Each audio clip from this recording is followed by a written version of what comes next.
The message repeated itself over and over, filling the grand chamber of the Galactic Council with soft, desperate words. "This is Haven Colony. We are under attack. Please help us. The raiders have taken our outer settlements. They are moving toward our central cities. We cannot fight them. Please, anyone, help us." The voice belonged to a Lumen, one of the gentle light beings who had settled the distant world they called Haven. Their kind was known throughout the galaxy for their wisdom and peaceful ways. They were also known for having no defenses. Ambassador. Gray stood before the curved table where the 12 senior council members sat. His thin fingers tapped nervously on his datapad as the message played again. The council members shifted uncomfortably in their seats. None wanted to speak first. "The message has been repeating for 3 days," Gray finally said. "The Void Raiders have likely taken half the planet by now." Admiral Pike, the only military officer present, nodded grimly. "The Raiders never leave survivors. They take what they want: resources, artifacts, slaves, and destroy everything else." The head counselor, an ancient being with skin like polished wood, leaned forward. "We all feel for the Lumen, but Haven is at the edge of known space. None of our peacekeeping forces could reach them in time." Gray had expected this answer. It was the same one he had received from every species he had approached over the last 72 hours. The Aurat could not send ships because of their religious holiday. The Mindari were in the middle of their hibernation cycle. The Ziv simply did not have military vessels. "There is one option we haven't tried," Gray said carefully. He knew his next words would not be welcome. "Earth." The chamber went silent. Even the distress call seemed to fade into the background. "The humans?" The head counselor's voice was barely above a whisper. "You cannot be serious. They have ships, fast ones. Their planet is closer to Haven than any of our homeworlds. And they are barbarians," interrupted Counselor Thren, her feathered crest rising in agitation. "They come from a Class 12 Deathworld.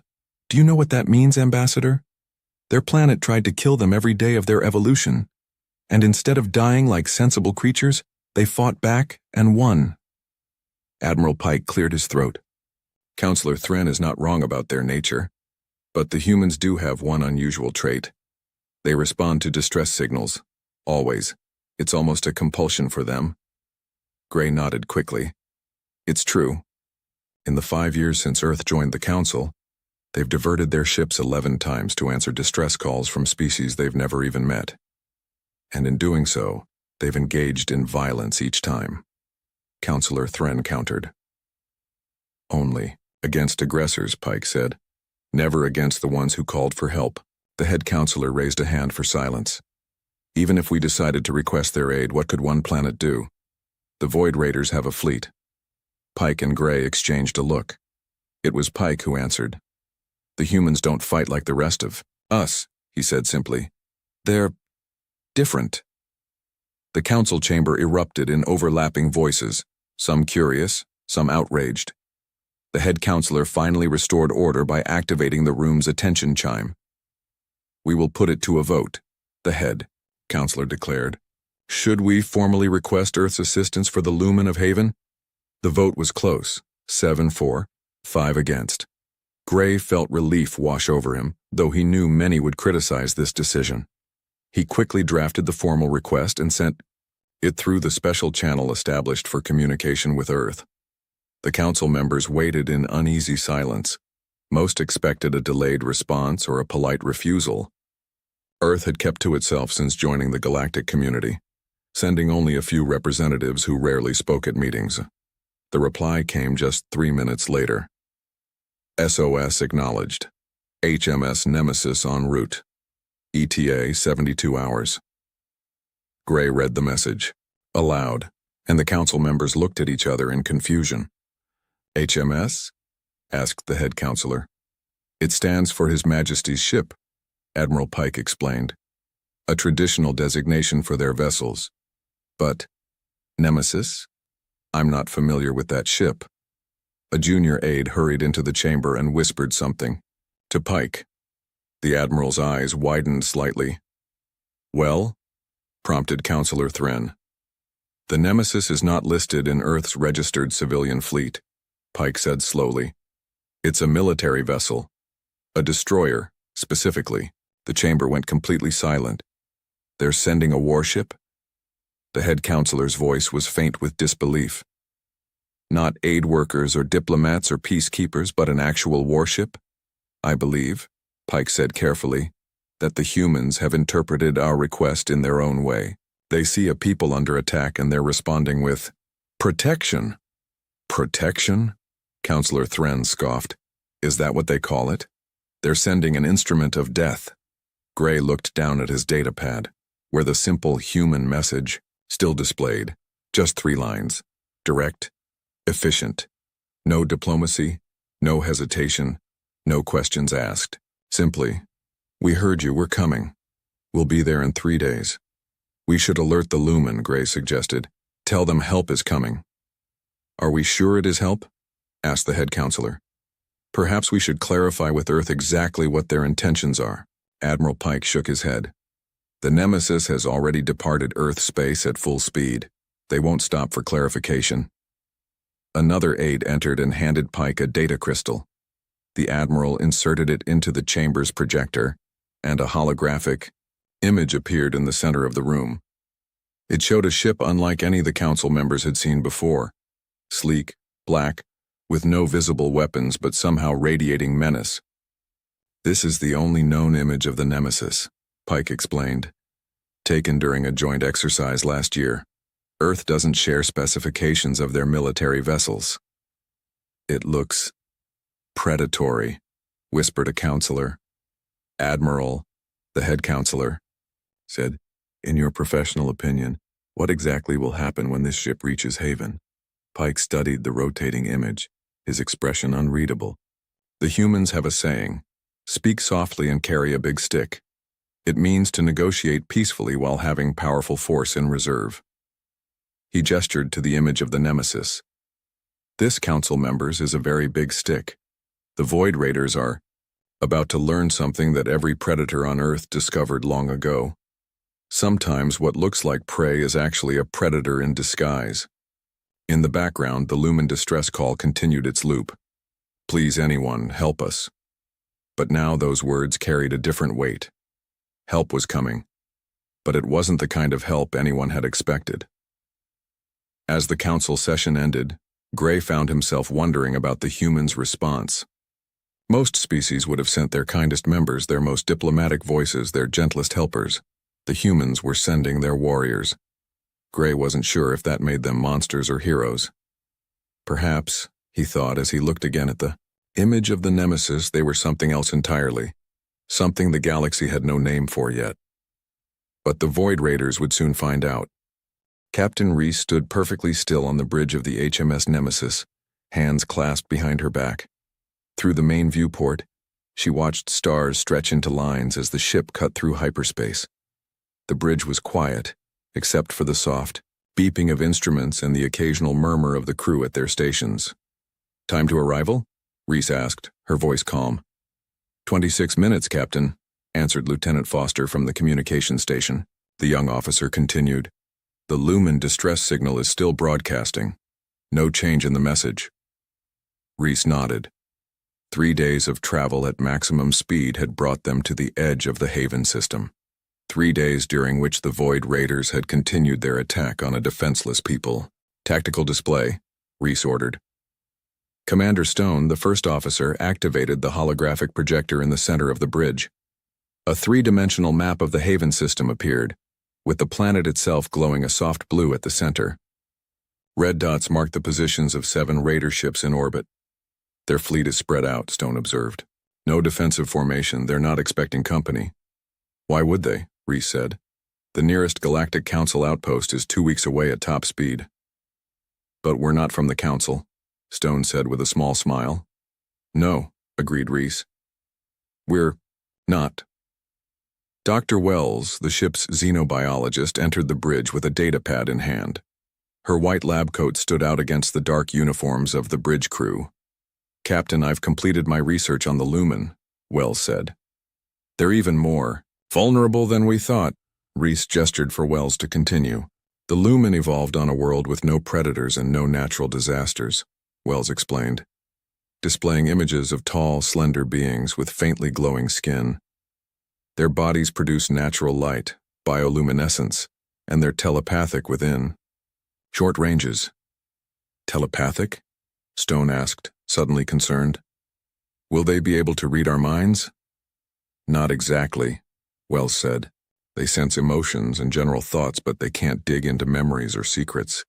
It's more like feeling the shape of someone's thoughts. And what will they feel from us?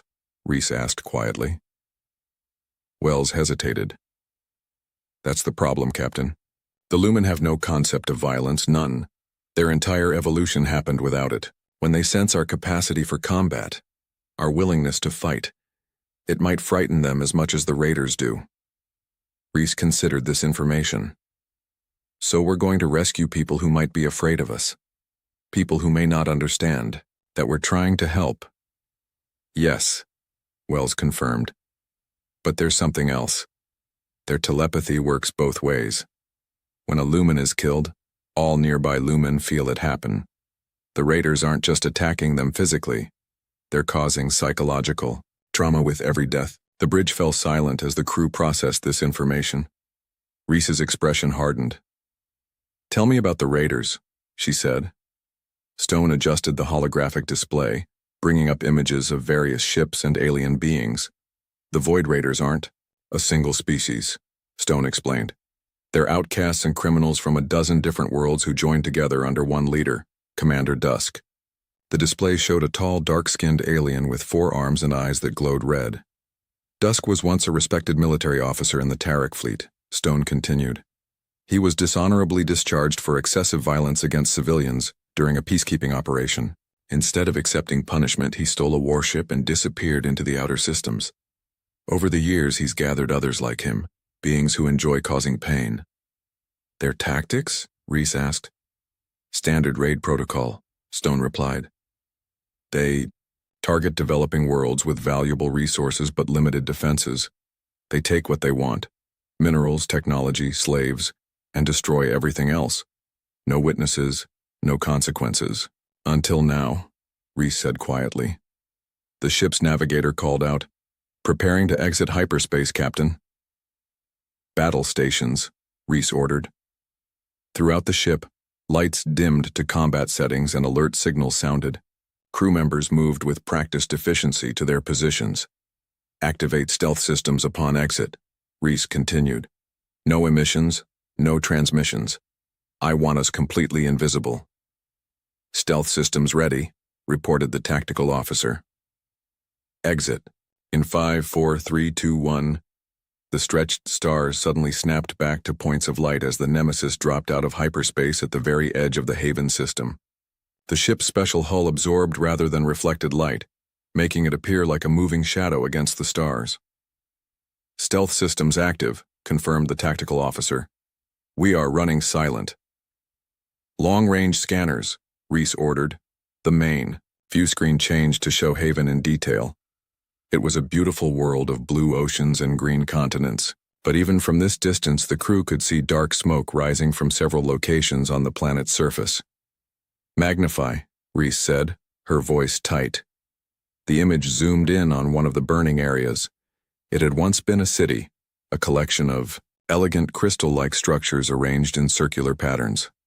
Now half of those structures were shattered or burning. Small ships moved between the buildings, landing to collect goods and captives before taking off again. Life signs? Reese asked. Thousands of Lumen life signatures concentrated in what appear to be detention areas, reported the sensor officer. Raider forces are moving through the city systematically. Reese studied the tactical display, noting the positions of all 7 Raider ships. One small vessel was currently separate from the others, positioned near the edge of the system on patrol duty. Perfect, Reese murmured. She turned to Stone. First, we need information. Target the isolated patrol ship. Approach course minimum power. Let's introduce ourselves. As the Nemesis glided silently through space toward the unsuspecting Raider vessel, Reese opened a secure channel to the ship's special operations bay, where 12 soldiers in black combat armor were checking their equipment. Sergeant Miller, Reese called. A tall, broad-shouldered soldier looked up at the screen. Captain, prepare your team for ground deployment, Reese instructed.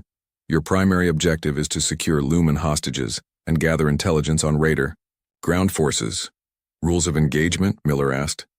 Protect the Lumen at all costs, Reese replied. As for the Raider, she paused. Use your judgment, Sergeant, but remember they started this, we're going to finish it. Miller nodded once, understanding perfectly. Back on the bridge, the Nemesis closed in on the lone Raider patrol ship, AE, vessel called the Viper according to its identification signal. The Raider crew had no idea they were being hunted. In range, Captain, reported the tactical officer. Reese took a deep breath. This was the moment when the mission truly began. Until now, they had been observers. With her next order, they would become participants in a battle that would likely change this system forever. The Lumen had sent out a call for help, expecting aid workers, diplomats, or perhaps a few peacekeepers with limited weapons. Instead, they were getting the HMS Nemesis, one of Earth's most advanced warships, crewed by beings who had evolved on a world where danger lurked around every corner, where survival meant being stronger or smarter or faster than whatever was trying to kill you. Disengage stealth systems, Reese ordered. Target their engines only. I want that ship disabled, not destroyed. The black hull of the Nemesis suddenly lit up as its systems powered to full capacity. To the crew of the Viper, it must have seemed like a predator materializing out of nowhere. Open communications, Reese said. The Raiders were about to learn an important lesson. Sometimes when you hunt the helpless, you attract the attention of something far more dangerous than your prey. Reese stepped forward, her voice clear and firm as she addressed the enemy. This is Captain Reese of the Earth vessel Nemesis. You are conducting illegal operations against a protected species. Surrender immediately. The hunt had begun. The bridge of the Raider ship Viper fell silent as Captain Reese's face appeared on their main screen. The human's calm expression revealed nothing, but her words hung in the air like a threat. This is Captain Reese of the Earth vessel Nemesis. You are conducting illegal operations against a protected species. Surrender immediately. The Viper's captain, a scarred alien named Fang, recovered quickly from his surprise. Patch me through to Commander Dusk, he hissed to his communications officer. Moments later, Commander Dusk's face appeared on a secondary screen. His red eyes narrowed as Fang explained the situation. One ship? Dusk laughed, his voice deep and rough. The Galactic Council must be truly desperate to send a single vessel. Dusk moved his face closer to his camera, addressing the human captain directly. Tell your council masters that Haven belongs to the Void Raiders now. Leave while you still can. We're not from the council, Reese replied evenly. We're from Earth. A flicker of uncertainty crossed Dusk's face. Earth? The Death World? He paused, then shrugged with all four arms. Your reputation is exaggerated. One ship cannot stand against 7. Leave now, and we might allow it. Reese ended the transmission without responding. Commander Stone looked at her. They're not taking us seriously. Good, Reese said with a small smile. Target the Viper's engine section. Precision strike only. On the tactical screen, the crew watched as the Nemesis's targeting systems locked onto the Raider vessel's propulsion systems. Fire, Reese ordered. A single energy beam lanced out from the Nemesis, striking the Viper with surgical precision. The Raider ship's engines flared and died, leaving it drifting helplessly. Direct hit, reported the tactical officer. Their engines are disabled, life support intact. Now we have their attention, Reese said. All remaining Raider ships are changing course to intercept us. 6 warships, each larger than the Nemesis, began moving to surround the human vessel, their weapons charged, glowing points of light against the blackness of space. They're forming a standard encirclement pattern, Stone observed. Predictable. Too predictable, Reese agreed. She turned to her navigation officer. Prepare hyperspace. Jump sequence Alpha. Target coordinates directly behind their command ship. The officer looked startled. Captain, a jump that short is extremely dangerous. The calculations have already been made, Reese interrupted.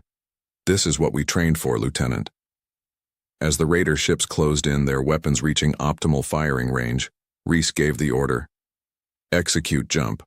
The Nemesis vanished inside, a flash of light only to reappear seconds later directly behind the largest raider vessel, Dusk's command ship, the Scourge. Fire at will, Reese commanded. The Nemesis unleashed a barrage of weapons fire at the Scourge's unprotected rear. Alarms blared on the raider vessels as they scrambled to adjust their formation. They're confused, Stone said with satisfaction. They've never seen a ship make a jump that precise within a system. Again, Reese ordered, jump sequence beta.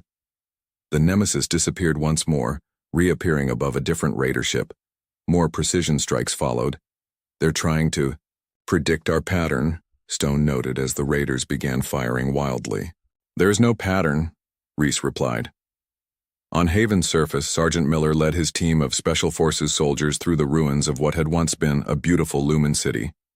They had landed their stealth dropship in a forest clearing 5 kilometers from the largest detention center. Miller signaled his team to stop as they reached the edge of a clearing. Ahead, a large crystal structure had been converted into a prison. Raider guards patrolled the perimeter, while inside hundreds of Lumen were visible, their softly glowing bodies making them easy to spot even from a distance. 6 guards at the main entrance, whispered Harris, the team's scout. 4 more on the roof, simple alarm system. Miller nodded. Standard formation, non-lethal takedowns if possible. Remember, the Lumen will sense any deaths telepathically. The team split into 3 groups and moved silently through the shadows. Miller's group approached the main entrance using the cover of fallen crystal columns. The raiders, accustomed to facing no resistance, had grown careless in their guard duty. 2 were actually playing a game with small stones, while the others talked loudly among themselves. Miller gave the signal, and his team moved. They struck with quiet efficiency, stun weapons dropping 4 guards before they could react. The remaining 2 reached for their weapons but were quickly overwhelmed by the human speed and precision. In less than a minute, all guards were neutralized and Miller's team had control of the entrance. Main entrance secure, Miller reported through his communicator. Team 2, status? Roof secured, came the reply. No alarms triggered. Team 3, begin extraction. As Miller's soldiers moved into the detention center, they encountered something unexpected. The Lumen prisoners were not cowering in fear, as might be expected. Instead, they were standing near the entrance, their bodies glowing with a strange pulsing light. An older Lumen stepped forward, taller than the others with skin that shimmered like sunlight on water. We felt your minds approaching, the Lumen said in a soft voice. You are different. Miller lowered his weapon. My name is Sergeant Miller. We're humans from Earth. We've come to help. The Lumen studied him with large, luminous eyes. Your minds are strange to us, ordered yet chaotic. You intend violence, but for protection? That's right, Miller confirmed. We're here to help, but we do things differently than you're used to. The Lumen introduced himself as Bright, an elder of his people. I have seen into the minds of the raiders, Bright said, his light dimming slightly. There is only darkness there, hunger, and cruelty, but you— He tilted his head curiously. You contain both light and darkness in perfect balance. Before Miller could respond, alarms began to sound throughout the compound. Through the crystal walls, they could see more raider ships landing nearby. They know we're here, Harris said tensely. Protect the Lumen, Miller ordered his team. Defensive positions. As raiders poured into the detention center from multiple entrances, the human soldiers moved with practiced coordination. Unlike the Lumen, who could only flee from violence, the humans engaged it with controlled precision. The raiders, expecting easy targets, found themselves outmaneuvered at every turn. Miller's team used the crystal architecture for cover, setting traps and ambushes that confused and separated the attacking forces. Bright and the other Lumen watched in astonishment as the humans fought. Where a Lumen would panic or freeze, the humans remained calm. Where the raiders attacked with wild aggression, the humans responded with calculated efficiency. How do they fight like this? One Raider commander shouted into his communicator as his forces fell back in disarray. It's like they've been preparing for this their entire lives. From his position behind a fallen column, Miller spotted a group of Raiders using their weapons to herd Lumen prisoners as shields. He switched his rifle to stun setting and spoke quietly to Bright, who had remained nearby. Can your people hear thoughts from a distance? Miller asked. Bright's glow pulsed.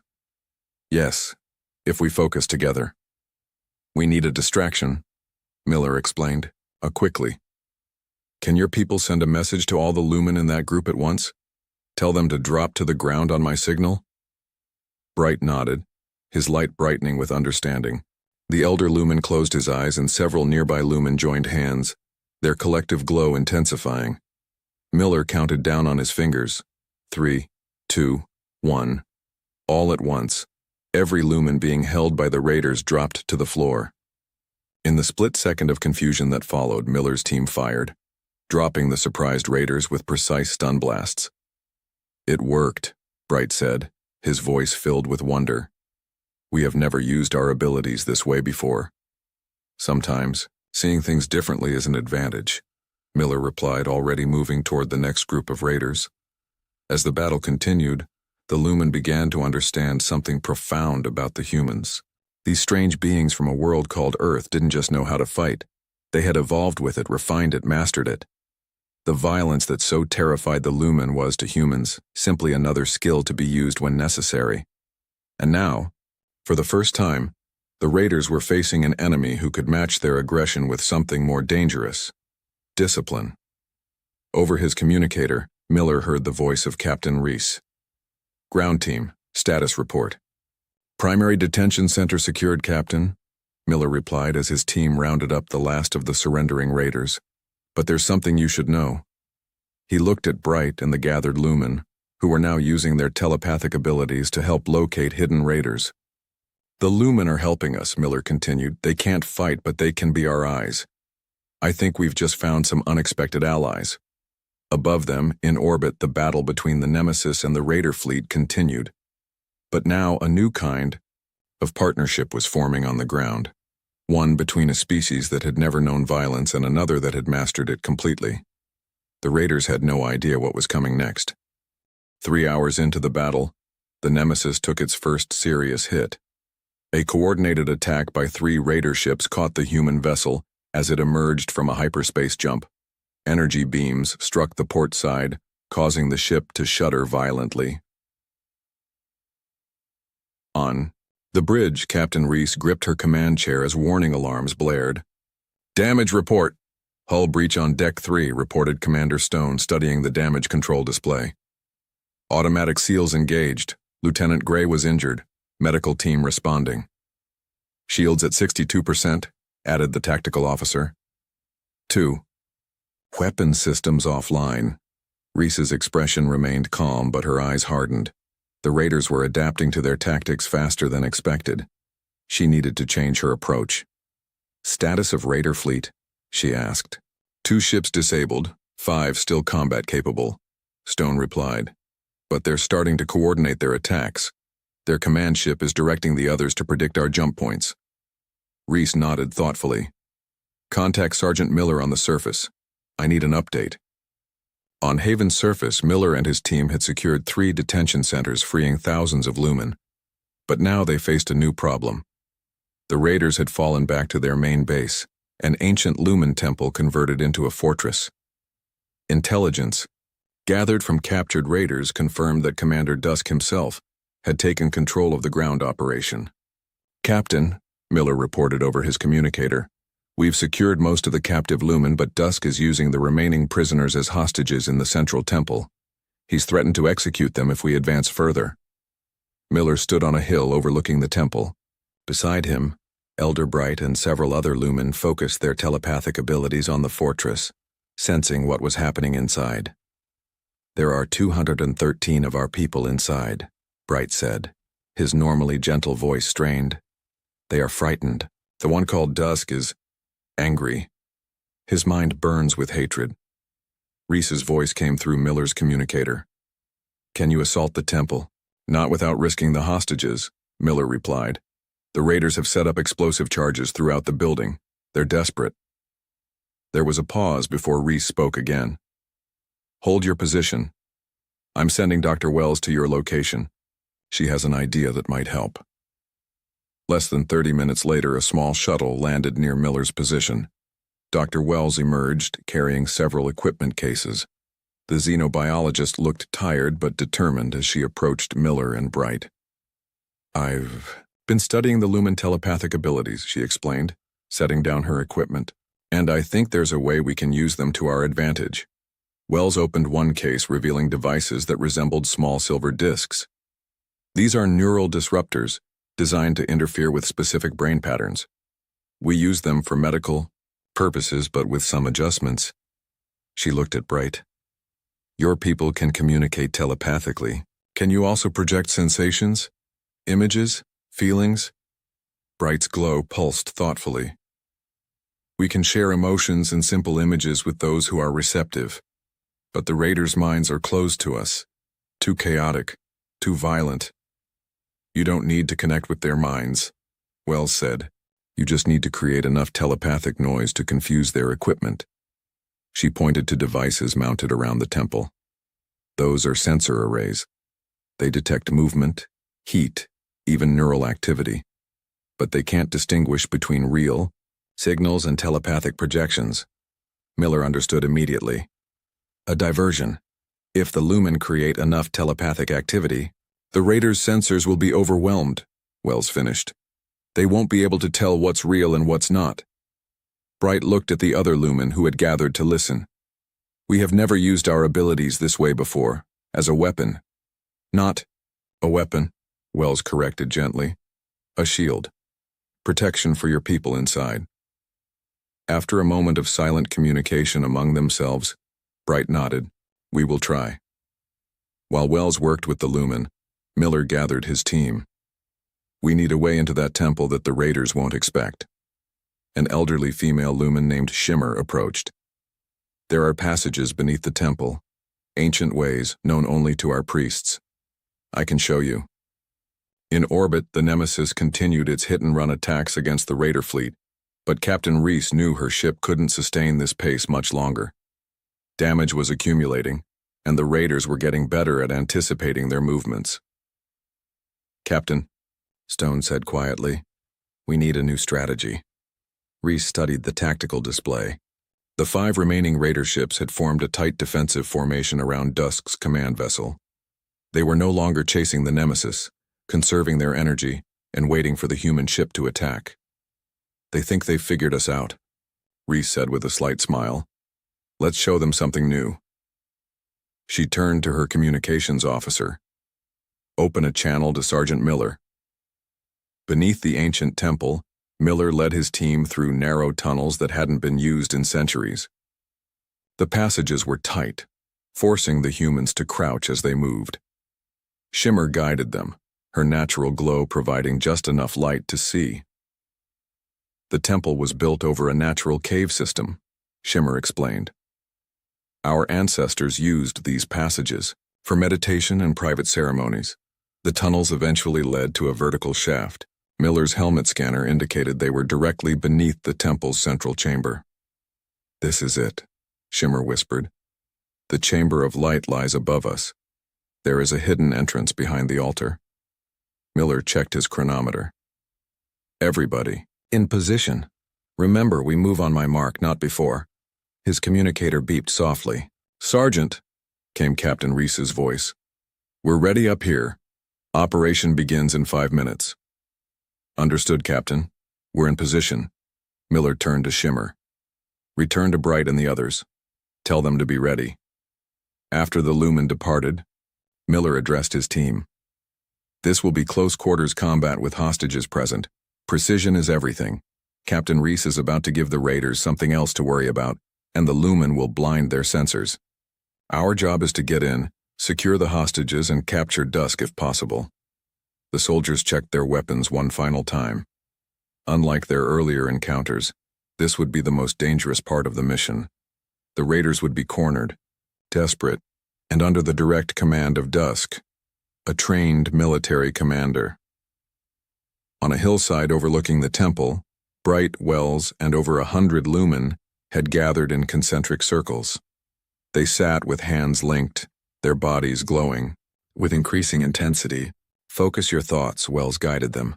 Don't try to reach individual minds, instead project your emotions outward, like ripples in water.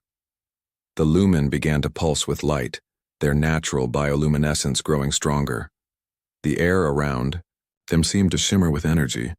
That's it, Wells encouraged. Keep building the energy. In orbit, Captain Reese gave her boldest order yet. Power down all systems. Make it look like we've suffered catastrophic damage. The bridge lights dimmed as the Nemesis went dark, appearing dead in space. Only minimal life support and internal communications remained active. Now we drift, Reese said softly, right into the heart of their formation.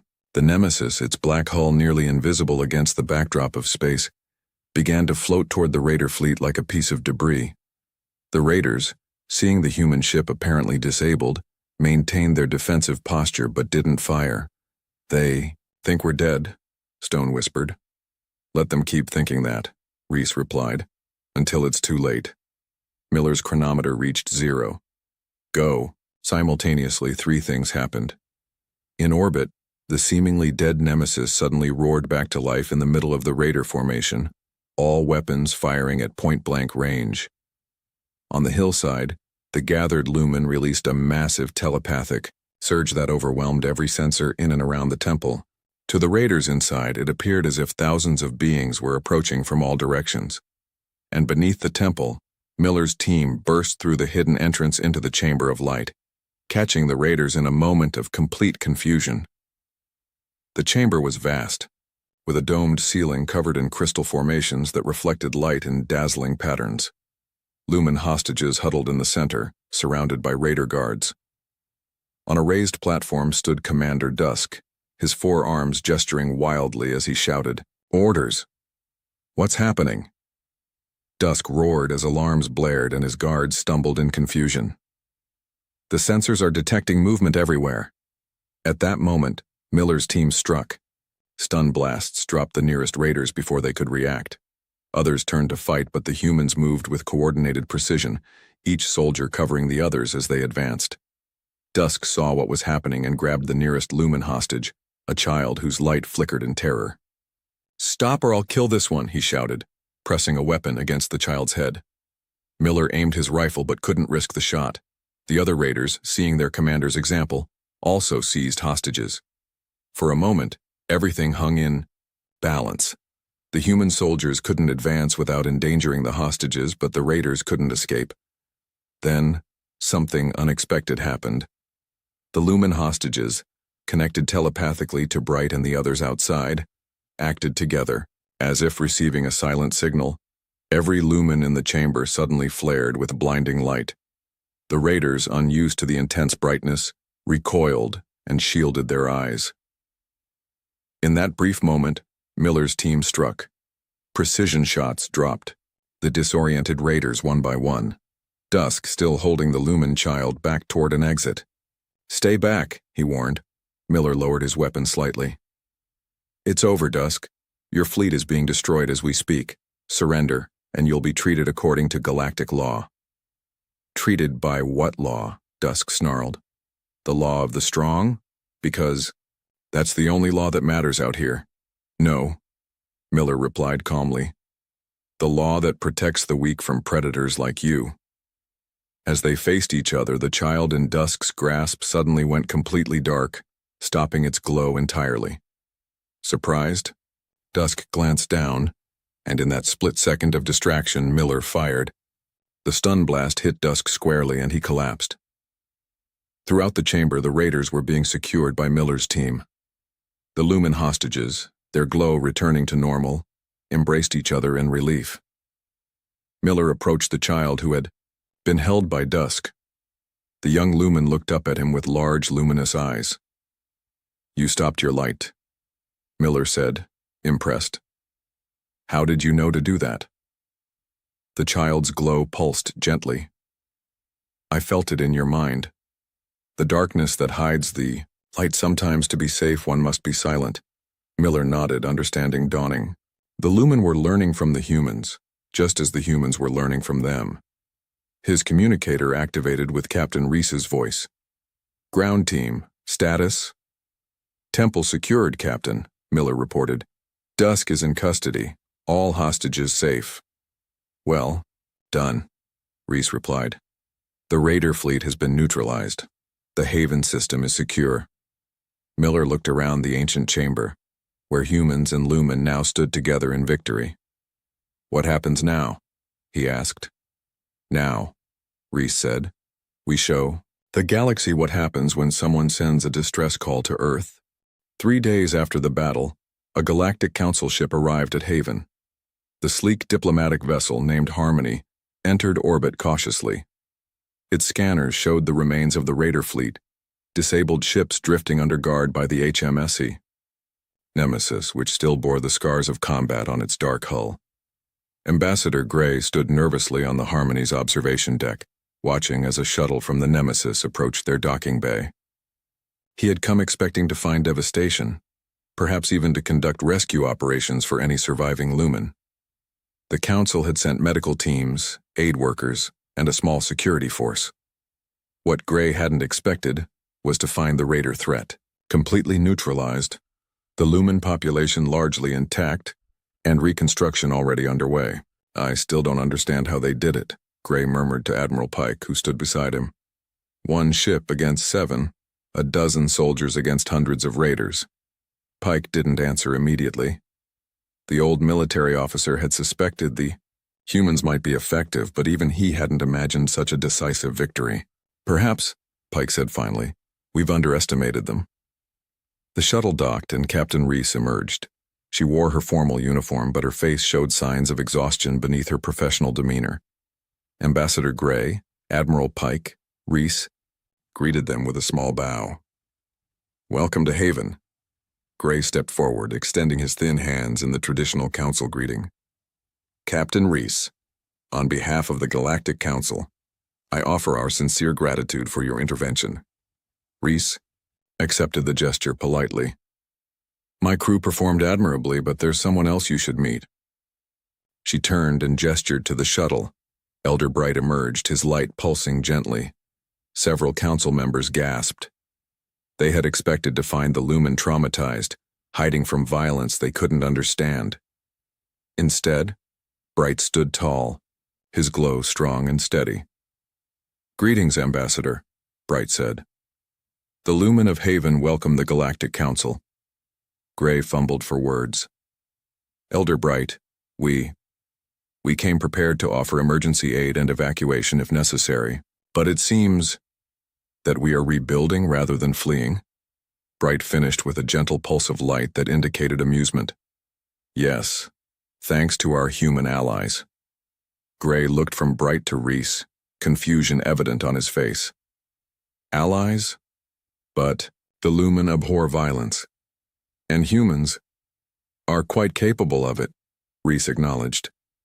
"But capability doesn't equal desire, Ambassador. We did what was necessary to protect the Lumen. Nothing more." "I'd like to see the situation on the surface," Admiral Pike interjected. Reese nodded. "Of course, we can depart immediately." The Council delegation's shuttle descended toward Haven's largest city. From above, they could see the damage done by the raiders, burned buildings, shattered crystal towers, scarred land where mining equipment had torn up the soil, but they could also see activity everywhere. Humans and Lumen worked side by side, clearing debris and setting up temporary structures.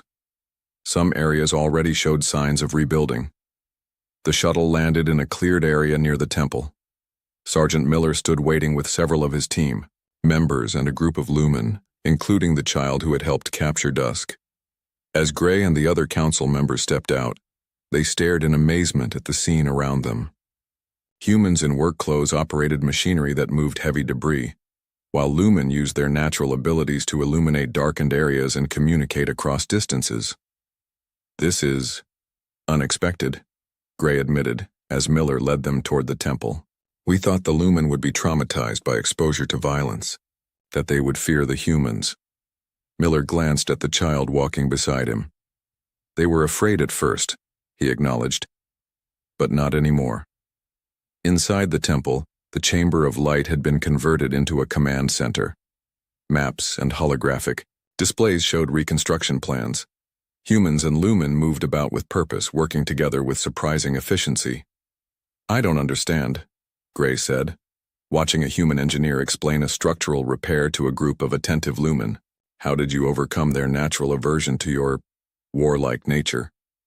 Bright, who had joined them, answered, Ambassador, the Lumen have existed for thousands of years without experiencing violence. When the raiders came, we had no defense against their cruelty. His light dimmed slightly at the memory. We feared the humans at first, yes. Their minds contain darkness we do not possess.